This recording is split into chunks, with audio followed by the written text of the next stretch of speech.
কিরে এদিকে তাড়াতাড়ি আউট। তুই এগুলো কি পড়ছিস? বড় বড় কানের দুল, কপালি টিপ, তুই কি নিজের আয়নায় দেখছিস বের হওয়ার আগে যেগুলো খুলে?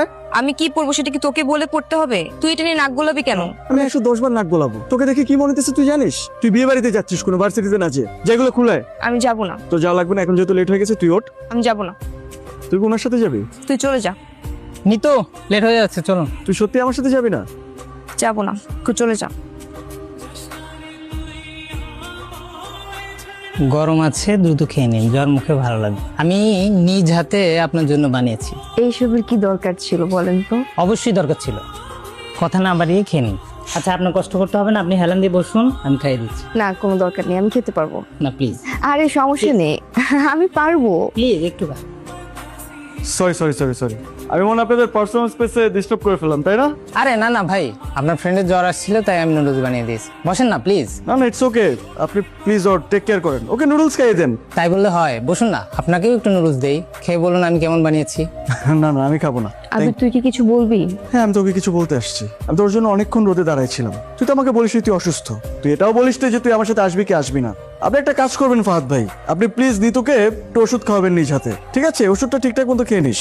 আবির, আপনি কোনো টেনশন করবেন না। আবির একটু বস, কিছু খেয়ে যা। আমি কোনো টেনশন করছি না। হ্যালো, হ্যাঁ কই তুই? এমনিতে দেরি হয়ে গেছে, তাড়াতাড়ি নাম। কি ক্লাসে? মানে আমার দেরি হচ্ছিল, তুই আমাকে একটা ফোন দিতি। তুই তো এমন কখনো করিস না। Hello hello. হ্যাঁ রতন, আবির কোথায়? আবির কোথায় আমি তো জানি না, আমার সাথে ক্যাম্পাসে দেখা হয়েছিল। তুই কই? আমি তো বাসায়। আবির তোর সাথে না? না না, আবির আমার সাথে নাই, থাকলে তো আমি তোকে বলতাম। তুই আমাকে সত্যি কথা বল। আচ্ছা কি হয়েছে তোদের মাঝে আমাকে বলতো। আবির কি কালকে ক্যাম্পাসে যাবে? বললো তো যাবে। তুই একটু জেনে আমাকে জানাতে পারবি? শোন শোন, আমি যে বলেছি এটা কিন্তু ভুলেও বলবি না। আন্টি, আবির কোথায়? ও তো ঘরে নেই রে মা। এই মিথ্যেটা আবির আপনাকে শিখিয়ে দিয়েছে, তাই না? আবির, আয় আবির, কোথায় লুকিয়ে আছিস? বের হ। আবির বাড়িতে নেই কেন, কি হয়েছে বলতো? বাড়িতে নেই? কোথায় গিয়েছে?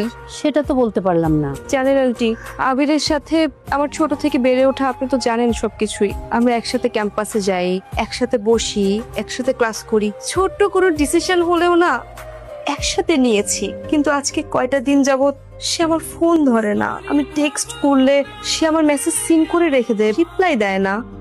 আমি আন্টি, আমি আমি আমি জানি না আমি কি করেছি। আবির আমাকে কিছু বলছেও না। ওকে আমি আমি বাসায় এসেও ওকে খুঁজে পাই না। আজকে ও বাড়িতে আসুক, আমি ওকে আচ্ছা করে ধরবো। তোর সাথে ও কি হয়েছে, কেন এমন করছে ও তোর সাথে, তুই চিন্তা করিস না। শোন, আগে তো আমাকে কেমন জ্বালাতো, কয়দিন ধরে একদম শান্ত ছেলের মতো চুপচাপ ঘরে ঢুকে। আগে তো লেখাপড়াই ঠিক মতো করতোই না, এখন সুন্দর মনোযোগ দিয়ে পড়ালেখা করে, খাওয়া দাওয়া করে, তারপরে ঘুমিয়ে যায়। শুনে ভালো লাগলো যে আবির পড়াশোনায় মনোযোগী হয়েছে। আমি কি করেছি? আমার সাথে কেন এমন করছে সে? আমাকে তো সে বলবে যে আমার কি ফল্ট। আমি আবির আসলে জিজ্ঞেস করব কেন তোর সাথে এমন করছে।